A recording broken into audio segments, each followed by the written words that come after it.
Hello, everybody. Hello, lovely listeners. Hello, lovely Krista.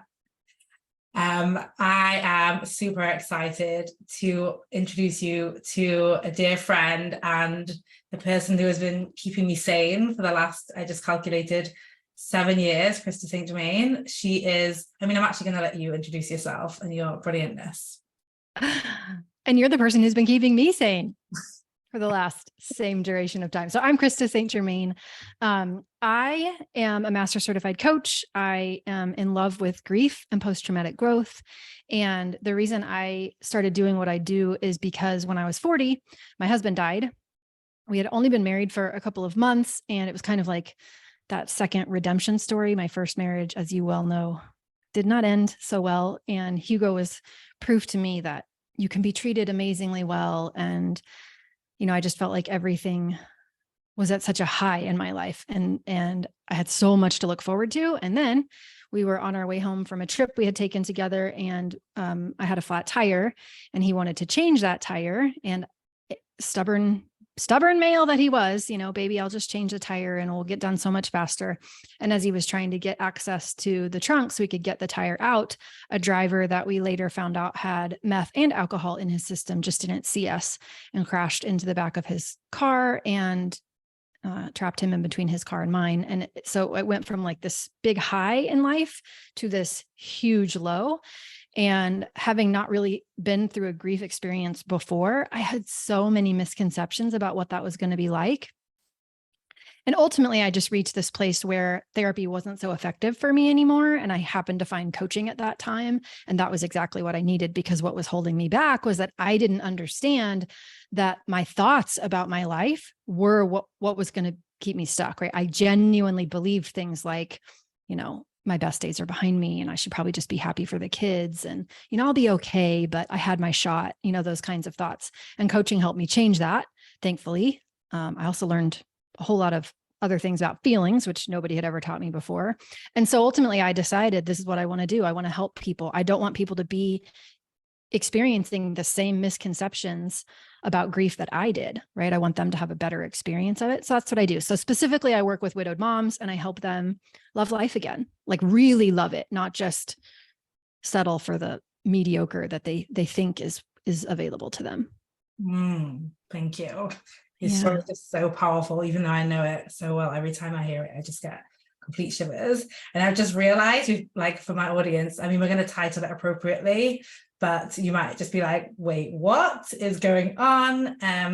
Because also I just saw Krista's face, because this is our usual time. We coach each other every week and have done for 7 years that we meet. And I forgot that, like, we're talking about time and grief. That's why I wanted to bring Krista on. If you are on my email list, and I only shared it to my email list, you will know that I recently experienced loss, and Krista obviously coached me. And I was like, oh my God, everyone needs to hear your brilliance, and I want to bring you on the podcast. And I think, unfortunately, a lot of times time is, the conversation and the dialogue out there around time and grief, and this idea that we're just supposed to sit and let time. If you're seeing this on YouTube, you can see Krista's reaction. It's watching on YouTube, and if you're listening to the podcast, you can't, but she's shaking her head vigorously. And I think this is one of the biggest things that keeps us trapped, is thinking like it's just time, and therefore I just have to wait and do nothing. There's nothing I can do to make anything better today. Just as the days pass, it will magically happen. Yeah, it's like fingernails on a chalkboard to me. I literally cannot stand it. Wouldn't it be great if all that needed to happen was that time just needed to pass? That would be so easy. Like, we could just wait and then poof, but we know that it's not that simple, because if that's all it took, then everybody would be in the exact same place after a certain amount of time passed. But that's not what happens, right? So it's not to say, like, okay, here's how I'll say it. Time doesn't actually do anything, right? It's just a construct of our brain anyway. And also, like, if we put you in a coma and time passed, you would wake up from that coma and be in the same place. So it's not just as simple as like the passage of time at all. Part of what's happening in grief is our brain needs to relearn. Our brain is a predicting machine. And when we have someone who is of deep importance to us, our brain encodes that. Our brain understands where they are at all times. Our brain understands, or is very accurately able to predict, when we will see them again, right? We know, at least we think we do, our brain thinks it knows where that person is, when we'll see them again, how long it's going to take to get to them. It's used to them being where they are and doing what they do. And it has gathered that data over a long amount of time. So what's weird about grief is that sometimes what it's like is the lack of what we expect to be, what our brain has predicted over and over and over is true, and it doesn't happen anymore. So I like Mary Frances O'Connor. She wrote a book called The Grieving Brain, and she compares it to bumping into your dining room table in the middle of the night, right? If you know where your dining room table is, and then in the middle of the night, you get up and you walk into that space and you don't bump into the dining room table because someone stole it, it's very weird, right? Because your brain expects the dining room table to be there. And that's what we're going through in grief, where we expect that when, we pick up the phone and text that person, they're going to answer. We expect that when the garage door opens, they're going to come home. We expect that, in the case of a spouse, if you put your hand where they normally sleep in the bed, that you will feel them, and you don't. And so it's their absence that your brain doesn't understand.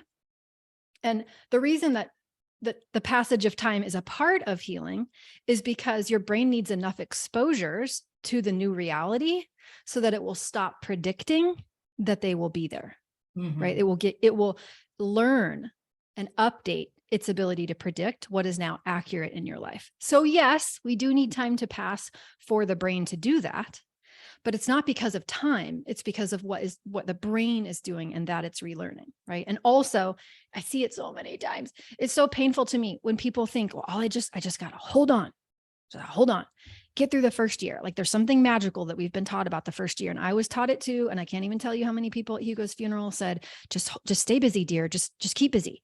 As though staying busy means somehow your feelings change. And they don't, right? They don't. And when you believe that, it is so painful to then kind of come out of that hole and realize, oh shit, like I still got all these feelings and I didn't learn how to deal with them, right? They wait for you 100%. They wait for you. So yes, time does need to pass so the brain can relearn, but also what we do with our time and how we learn to support ourselves and feel our feelings and, think about our loss is also really, really important, because the passage of time just isn't magical. Yes. Another thing that you touched on now, which is so huge, which I've also heard in life, is this notion, I always say like overworking is the trauma response. It's not only like accepted, it's almost like celebrated and put on us. And that's why so many of us are overworking and are inefficient with our time, is because it's almost easier than creating space. Yeah. I mean, we think it is.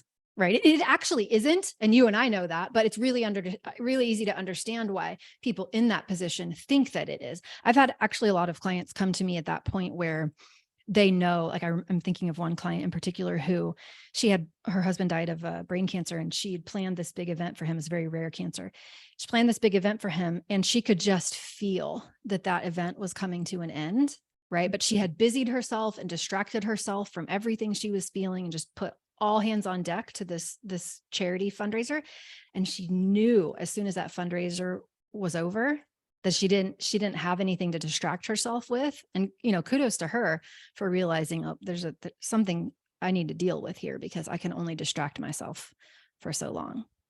Right. That's it. It's kind of like you can distract yourself, and I see it kind of like even like a sugar addiction. Like maybe at first it's like a piece of chocolate, and then the next time it's 2 pieces of chocolate, and the next time you need 3 pieces of chocolate, and like what you need, how busy you need to be gets more and more. It's like you can't just have a bit of space, and that's how we can end up with like the habit of like 17 tabs, 2 phones, the TV on, music on, like all kind of things going on, because it's like that the brain really needs and craves the space to process, and it's looking for it, and it's like kind of fighting with you back.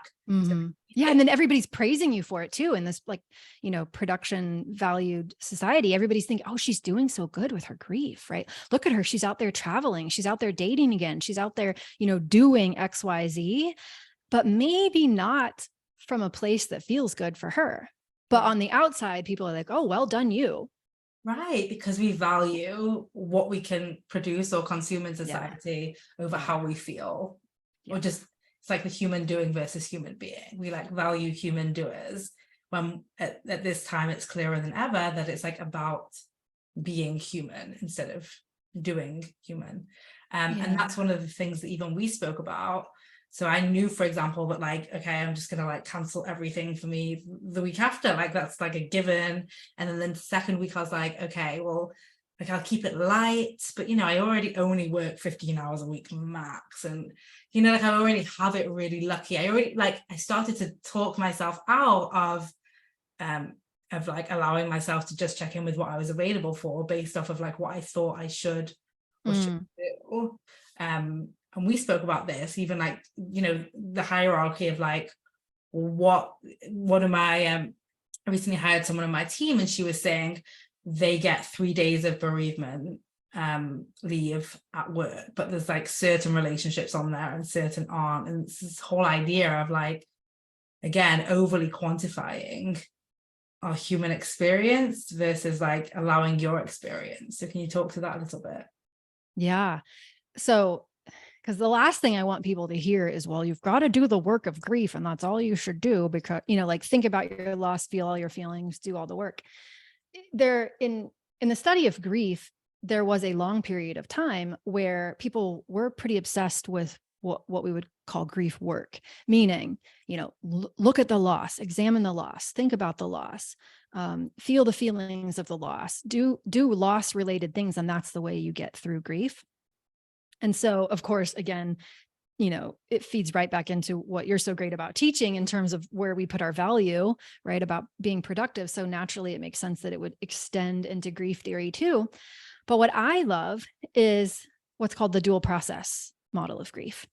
Believe it or not, there's more than the 5 stages of grief. Most people don't seem to know this because it's the only one we talk about, but one of the grief theories that I love, dual process model.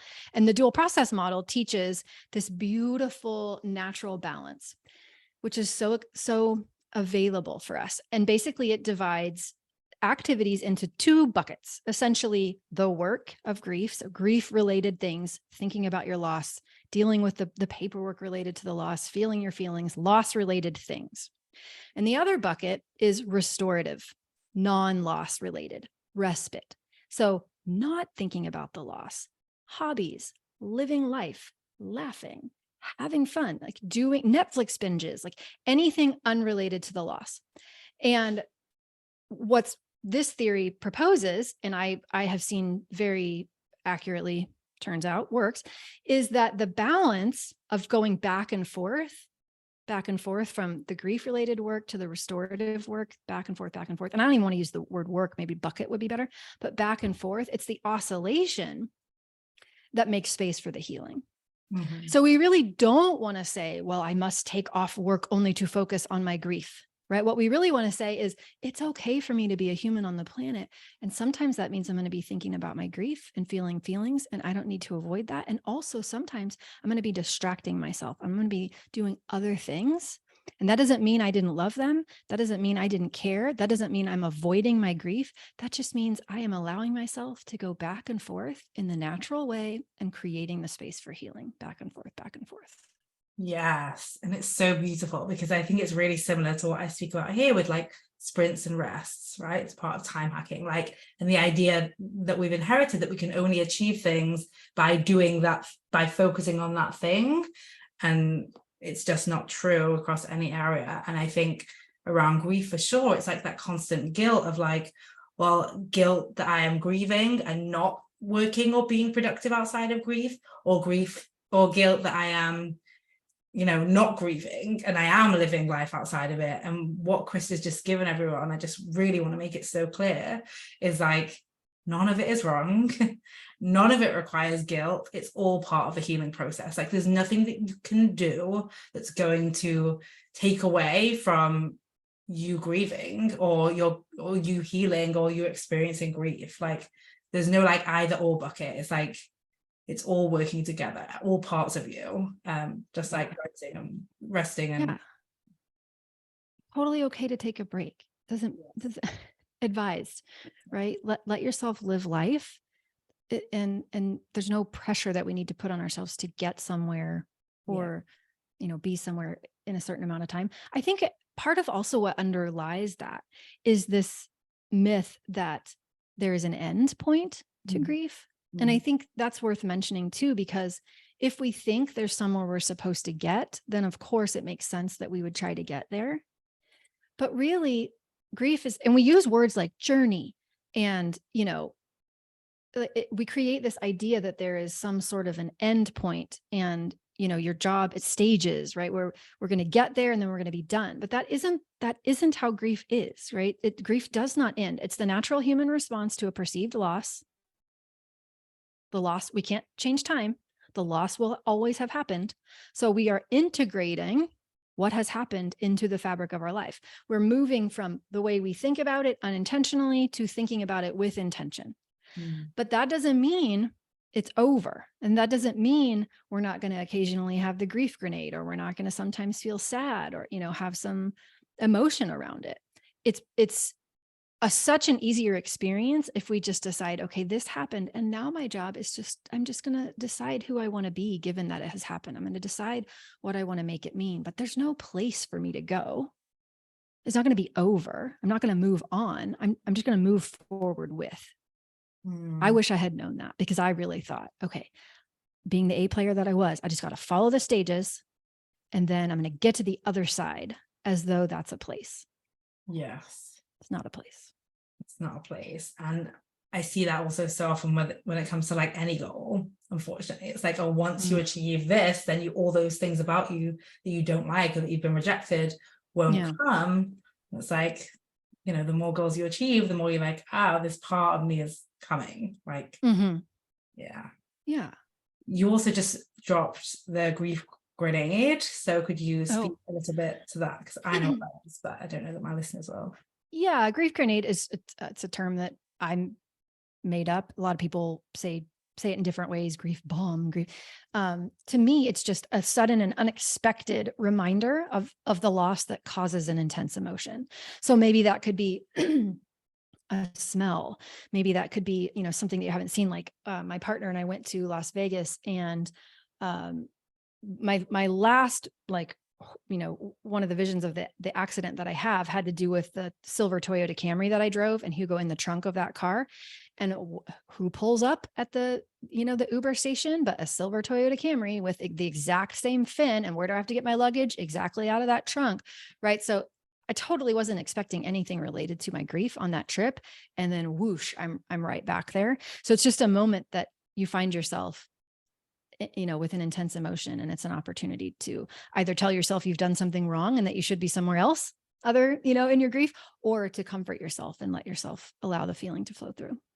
Okay. And I even don't want to skim over that past part. Like, it's an opportunity to either shame yourself, reject yourself in some way, or to love on yourself somewhat. 100%, right? Because people have this myth, if there's supposed to be somewhere that we get in grief, then the idea of regression is a thing. Yes. Right. So then, of course, when we have some unexpected emotion and we've created some rules around where we're supposed to be, then we use that against ourselves and tell ourselves, oh, I'm regressing, or something's wrong with me, or I'm weak, or, I should be further along by now. And all of it is nonsense, because there's nowhere to go. Emotion is always going to be part of the experience. And sometimes it's going to catch us off guard. So we can either be kind to ourselves about it and figure out how to like surf the waves, or, use it as an opportunity to make ourselves wrong and bad. Yeah. And also, as you're speaking, I'm like, and also, would you really choose to like never think about that person again, to never experience connection to that person again? Like, is that really what we want when it comes to grief? Or is it like, however it can, like it's connecting us? Yeah. I mean, I think for me, sometimes when people come into a coaching container and they learn that their thoughts cause their feelings, they misunderstand the intention and think that the goal is to just think happy thoughts all the time. Right. I'm sure you see this too. And that happens a lot with grief, where people think, well, okay, I'm not supposed to think things that make me sad, or I'm not supposed to think things that make me feel quote unquote negative emotion, but it's not true at all. It's really more about, like, I wouldn't want somebody to take away my missing him. I wouldn't want to be happy that it happened. Now, some people might, and that's for them to decide, but that's not what I want. I want to acknowledge that it sucked and I hated it and I wish it hadn't happened. And I'm still going to love my life. I'm still going to live my life. Right. So to me, it's the and. It's not about trying to talk yourself out of negative emotion at all. Why would we want to do that? Yes, exactly. And even as you were speaking, it, like, I think oftentimes it's like binary, and I see this a lot with my clients where it's like I either fail or I succeed. So if I succeed, I must succeed all the time. So if I've like got to that destination, that made up destination where apparently I get to be happy all the time, and then I experience one moment of sadness, then it means that I must always be sad because I'm not always happy. And so like I'm always failing if I'm not always succeeding. It's like the same mechanism. Yeah. And I don't see that that's like, what I see is when we don't have the capacity to allow ourselves to experience intense negative emotion, and I'm using that in air quotes because that's just something we made up, right? But like emotions that we call negative, when we don't have the capacity or the skill set to allow those emotions, especially in grief, then we start trying to do everything we can to avoid those negative emotions. Which also means that we're probably going to stop taking new risks and stop trying new things, because that could also cause an intense emotion, which means that now yes, maybe we're experiencing less intense negative emotion, but also we're giving ourselves fewer opportunities to experience less of the positive stuff, what we do want, right? The joy and the pride and the newness. And so what I see over time is this shrinking. So instead of being able to experience the highs and the lows, in effort to get away from the lows, we also get away from the highs, and we end up in this mid zone, like I call it the stagnation zone. And it makes sense why we got there, because nobody ever taught us that feelings weren't problems, and we don't really have the coping skills to allow them to pass through. So it makes sense why we got there. And also that is the mediocre life that after a significant loss, sometimes people just call their new normal. Like they think that's good. They think it because it's better than the acute grief and the intense, experience that we have in acute grief. It feels better than that, but it's not great, right? It's just mediocre, meh, blah. And then we go, well, I guess this is the new normal that they talk about. And then I guess this is what my life is going to be. And that is just, to me, that's a crying shame. Yeah. Yes. We talked to everyone a little bit about post-traumatic growth. Yes. I remember the first time I heard it, it was like the record scratches, and you're like, wait, what did they just say? Post-traumatic what? So post-traumatic growth is a phrase that was coined in the mid-90s by a couple of researchers, Tedeschi and Calhoun are their last names. And they happened to be noticing, in part, they were studying widows, interestingly enough, but they were noticing that some widows were less happy, or we'll say less satisfied with life than before their loss. Some widows had kind of returned to that baseline of satisfaction with life that they were experiencing before the loss. And then this third group was actually reporting greater levels of life satisfaction after the loss, and not in spite of it, but because of it. They had actually used what had happened to them to inform the way that they were living their lives, so that they lived lives that were more aligned with what they value. So they were actually loving life even more. And it completely reframed what we thought was possible after a quote unquote traumatic event. Because before we thought, well, your wellness is going to lower. Maybe you can bounce back to where you were. But this whole idea of bouncing forward was not in our lexicon. And their work created that. I like to compare it to like a tornado, because a lot of people will think, well, it's wrong for me to grow from my loss like that. It feels uncomfortable. It feels icky. I feel guilty about it. It doesn't seem right. It's kind of not appealing to them. And the way I think about it, this is because I'm from Kansas, probably because we have lots of tornadoes, but is that it's like if a tornado comes and knocks down your house, you didn't have a choice that the tornado came and knocked down your house, right? And now you have nowhere to live. So you have some choices to make. If you want, you can ask someone to rebuild you the exact same house that you had, as close as possible, right? You can do that. Not good, not bad, not right, not wrong. It's just a choice you can make. And also, if you've lived there for a given amount of time, which you have, right, you've probably learned some things about what you might like different, right? Maybe you want more light in your living room. Maybe you want a different layout in your kitchen. Maybe you want to downsize. Maybe you want, who knows what you want. But when you take into account what you've learned and you use the opportunity to redesign what you want, right? That is post-traumatic growth. And redesigning that does not mean you didn't love your old house. It doesn't mean your old house wasn't wonderful. It just means that we're always learning. And why wouldn't we always be taking what we learn and using it to inform the choices that we make? So like for me, I went, wait a minute, do I want to be in this job anymore? I don't think I do. I don't think I like this. Right? It's not bad. It's not terrible. Kudos to all the people who still work there, but Hugo loved aviation and we both worked together. I didn't. It wasn't my thing.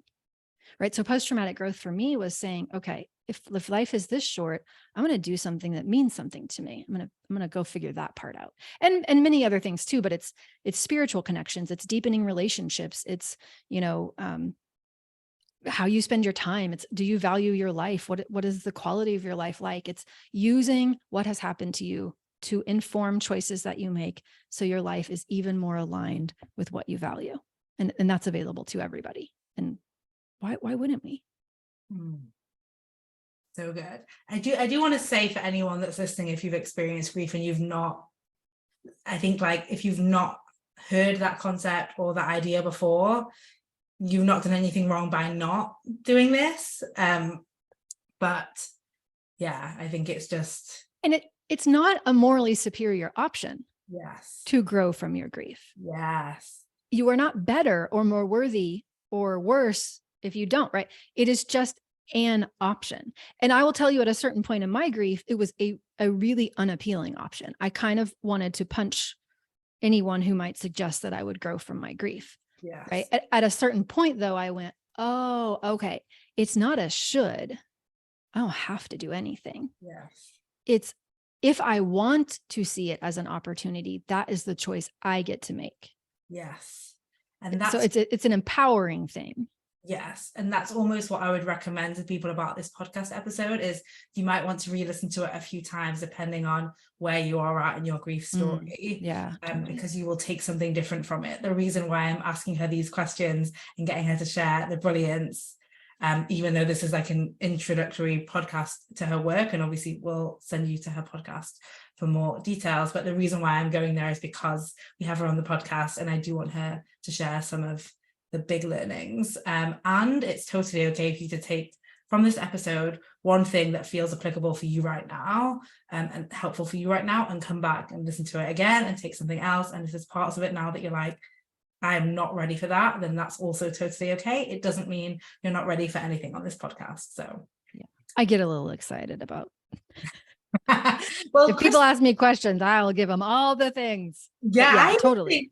But also I even think like when we did the intro to this episode today, as you speak so clearly and so beautifully about what happened with like a really like even tone, and I think for a lot of people on this podcast completely new to potentially grief work, it could be like, wait, what did she just say? I mean, if you don't mind, I even want to speak to when I first met Krista, 2017 coach certification in person, and I remember that you raised your hand to get coaching on your niche, which at the time was going to be like newlyweds, but you mentioned the story with Hugo, and you did so very like matter of fact that you did here, and the instructor, I remember like when you said the story, there was almost like a reaction in the room that wasn't listening to your question, and it was so busy in the story of like,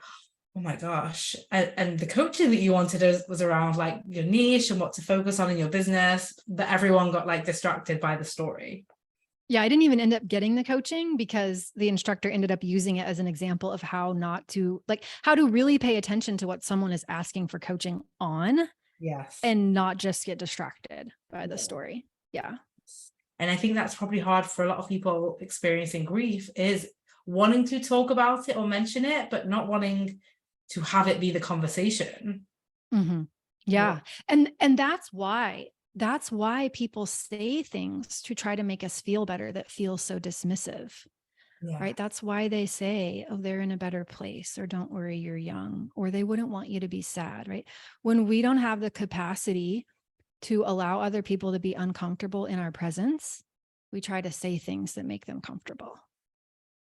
And also when we don't have the capacity for ourselves to be uncomfortable in their presence, we try to say things to make ourselves feel comfortable. And like, we just have to love all the humans for being like that. There's no like bad, it's not coming from a consciously bad place. It's coming from a survival place, and our brain just being like, how do we create safety right now? And there's a way to do that. Yeah, totally. Yeah.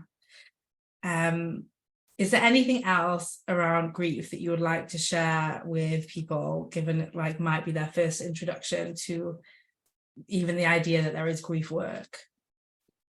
Yeah, just, feelings aren't problems to solve. I know this lines up with what you teach too.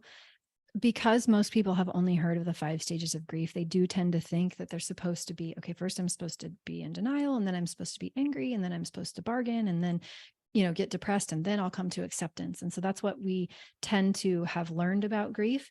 I always like to make sure people know that was a study of hospice patients. That work was originally done based on people who were coming to terms with their own mortality and a terminal diagnosis. It was not ever really intended to be a comprehensive painting of what it looks like to be in grief. It is one of many grief theories, and truly, it is such a unique experience, and all emotions can be a part of it. So if we know that that is the case, there is no end, all emotions can be part of it. It is not linear, and feelings aren't problems to solve. They're really just experiences to allow. Then grief gets a lot easier in my book. Yeah, what you're speaking to is almost like the mass marketization of grief. We speak on this podcast about the mass marketization of time, which is like, it's never going to be one size fits all. And if your experience doesn't look like the most common one out there, then it's not you. It's literally like the most common one out there was a study done, And so then people like, everybody wants to do it right, but there is no such thing, right? However you do it is however it is. It's not right or wrong or good or bad. It's just unique to the individual. And so if we stop putting so much pressure on ourselves because of where we tell ourselves we think we're supposed to be, or what it means about us if we feel particular ways, then we can just be human, right? And let it happen. And it's such an easier experience without all that added and unnecessary pressure. Yeah. And since we do often speak about work on this podcast and time and how we use it, what would you say to people that are like maybe employed and feel like they don't have the space to have the experience, they don't have the freedom, maybe like me, I can just cancel my weeks if I want, and they're like, I don't have that option, like what can I do? I don't have time for my grief. What would you say? Yeah, I would say you're your own advocate. You have to be, and think about different ways that you can advocate for yourself. Sometimes it's literally as simple as excusing yourself from a meeting and going to the restroom. I am a huge proponent of emotional freedom technique tapping.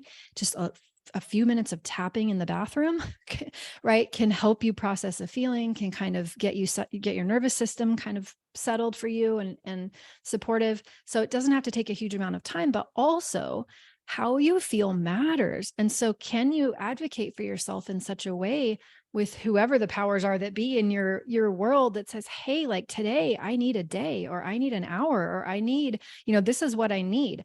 Chances are very high in my experience that people probably really value the contribution that you're making, even if you're not self-employed, and they want to help you, but often they don't know what you need either. And so sometimes we have to advocate for ourselves and tell them, at least the best we can. Also, sometimes we don't know what we need.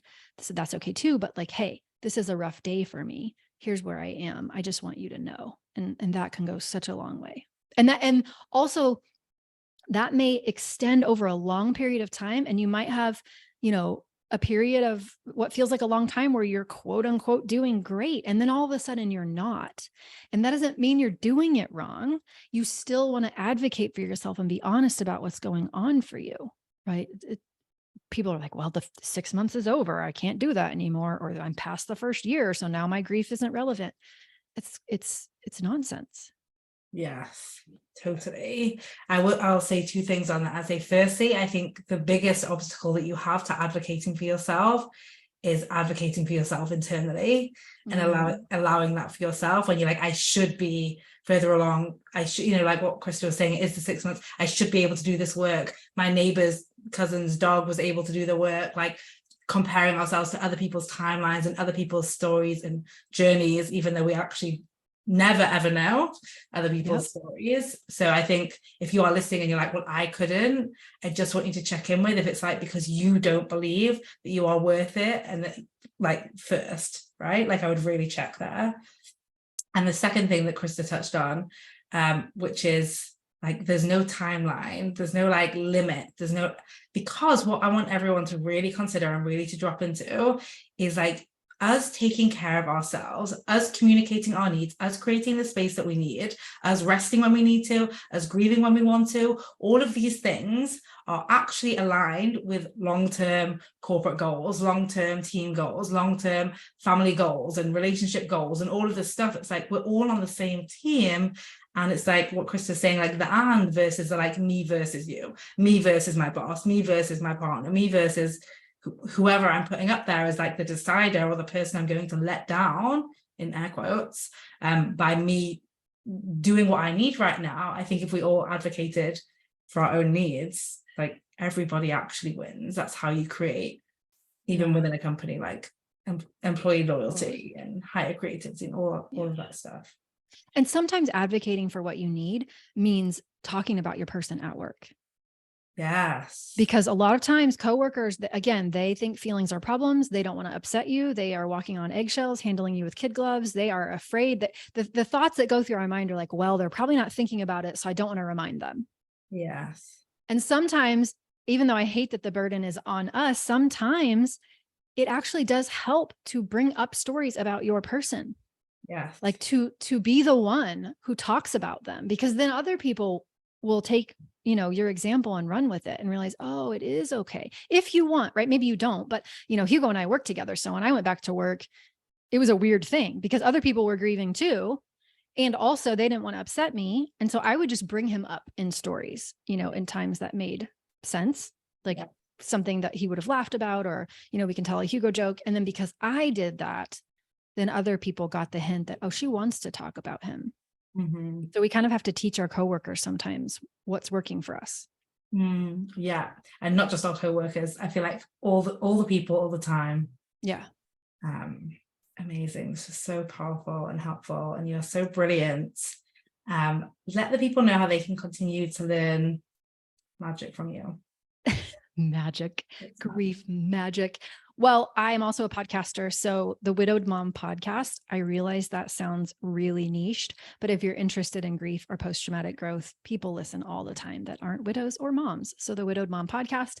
And then also, if you are in a place where you're feeling a little stuck, I have a quiz that you can take that will give you some free resources, and you can find it at coachingwithkrista.com/grief plateau quiz. A lot of people get stuck in this grief plateau place and they don't even realize that they're stuck there. And sadly, they again resign themselves to that place. So I want to make more people aware of that. So coachingwithkrista.com/grief plateau quiz, 2 minutes, and you will know if that's what you're going through and what to do about it. Yes, and we will have all those linked in the show notes so that you can find them super easy.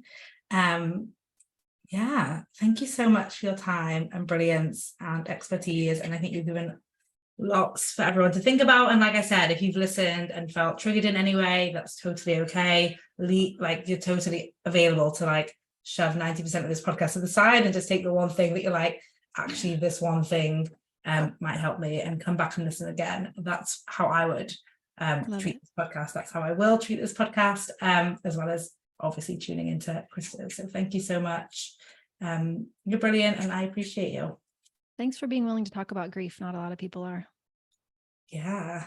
Yes. I mean, it's like what you said about bringing names up. It's like, and I will say this to everyone to end on this note, like, you never have to like like let other people feel uncomfortable. This is how we create change. This is one thing that I feel like you're always reminding me of. I almost didn't email my list, or I was trying to like gauge how I should what I should or shouldn't do in this situation.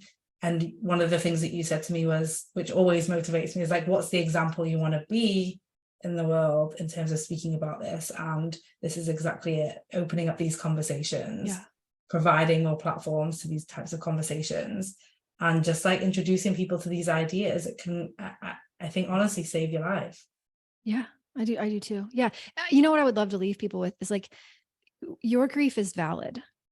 Whatever the grief experience is, you know, I see it, I'm working with people who have lost a partner, but all grief is valid. It's not just losing someone you care about. It's not just losing your primary relationship, right? It can be losing a distant relative. It can be like literally a celebrity. It can be a dream that you thought that was going to happen and doesn't, right? How you respond to something you valued that you lost is valid. And we need to stop making these grief comparisons that, you know, my grief isn't valid because they have it worse than me. It's so dismissive and it doesn't help us. So it's valid, whatever it is. It doesn't have to be, you know, spousal loss or even death. Thank you. Thank you so much. And thanks everybody for listening. We'll leave the links to connect with Krista and listen to her podcast in the show notes. Bye.